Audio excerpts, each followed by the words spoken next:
Britain's security services are to escape further scrutiny by Parliament's Intelligence and Security Committee for their failure to prevent 4 terror attacks this year in which 36 people died.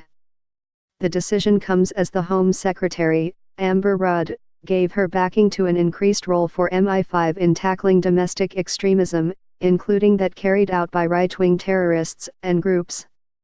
MI5 already play an important role in combating Islamist terrorism. A report on the performance of MI5 and counter-terror police published by David Anderson QC on Tuesday did not purport to provide independent scrutiny but instead assessed the quality of 9 unpublished internal reviews into the service's handling of intelligence.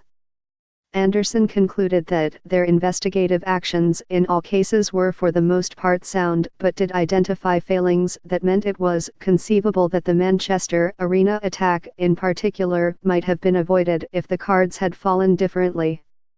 Among other failings, the internal reviews established that the Manchester attacker, Salman Abedi, had been identified by targeted data exploitation and other automated techniques as one of a small number of individuals who merited further examination.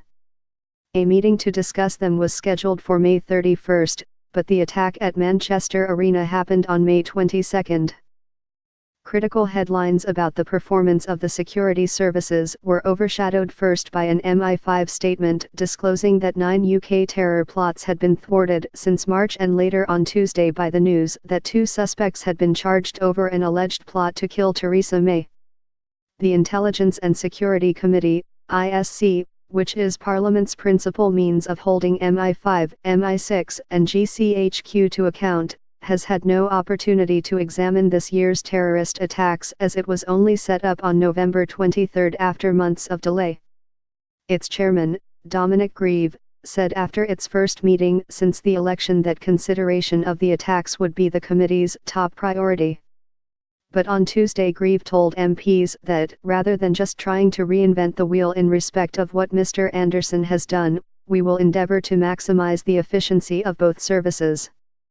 He said the ISC's main focus should be on ensuring recommended changes in the way in which the work of the counter-terrorism agencies and MI5 is linked in the sharing of intelligence.